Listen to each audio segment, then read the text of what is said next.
Hello everyone. This is doctor Kiran Kumar గురువే. So, ఈరోజు మనం మాట్లాడేది సీఎస్టీ, క్రేనియల్ సాకిల్ థెరపీ అని అంటా ఉంటాము.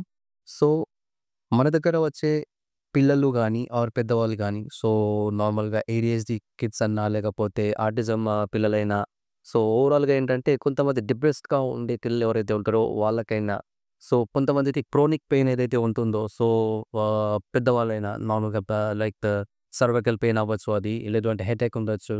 సో, ఇలాంటి ఆహ్, పెద్దవాళ్ళలో కూడా అండ్ పిల్లల్లో కూడా మనం సీఎస్టీ ఏదైతే ఉంటుందో, సో, కంప్లీట్‌గా బ్రెయిన్ పైన మనం జెంటిల్‌గా టచ్ చేసి, సో, కంప్లీట్ మనం ఒక థెరపీ ఏదైతే ఉంటుందో, సో, బ్రెయిన్‌ని కంప్లీట్‌గా వైబ్రేట్ చేయడం జరుగుతా ఉంటుంది.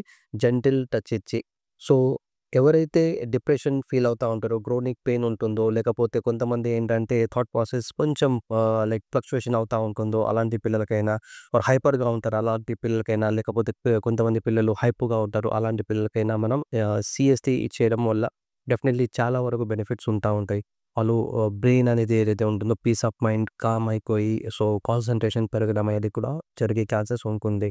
సో, సీఎస్టీ అనేది ఒక 5-10 విజిట్స్ అనేది మనం ఇవ్వడం జరుగుతుంది ఓవరాల్‌గా. So, depends upon patient to patient అది వేరీ అవుతా ఉంటుంది. ఈవెన్ దో పెద్దవాళ్ళలో కూడా మనం సీఎస్టీ బ్యూటిఫుల్‌గా వర్కౌట్ చేస్తా ఉంటుంది.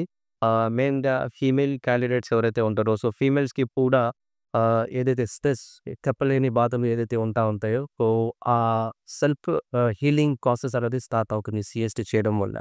సో, ఇది ఎవరైనా యాస్ ఎ పేషెంట్‌గా అనుకోకుండా ఎవరికైనా ఏదైనా కన్సర్న్స్ ఉన్నా, సో, ఇష్యూస్ ఉన్నా, సో, అది మనం డిస్కస్ చేసి, సో, దాన్ని బట్టి మనం సీఎస్టీ ఎన్ని విజిట్స్ ఏంటి అనేది మనం పేషెంట్‌తో మాట్లాడితే డెఫినెట్‌లీ సో, వాళ్ళ ఏదైతే మెంటల్ ప్రెషర్ ఏదైతే ఉంటుందో అది తగ్గిపోవడం జరుగుతా ఉంటుంది. అశోక చైల్డ్ డెవలప్మెంట్ సెంటర్ మీ జీవితాల్లో వెలుగు నింపుతుంది.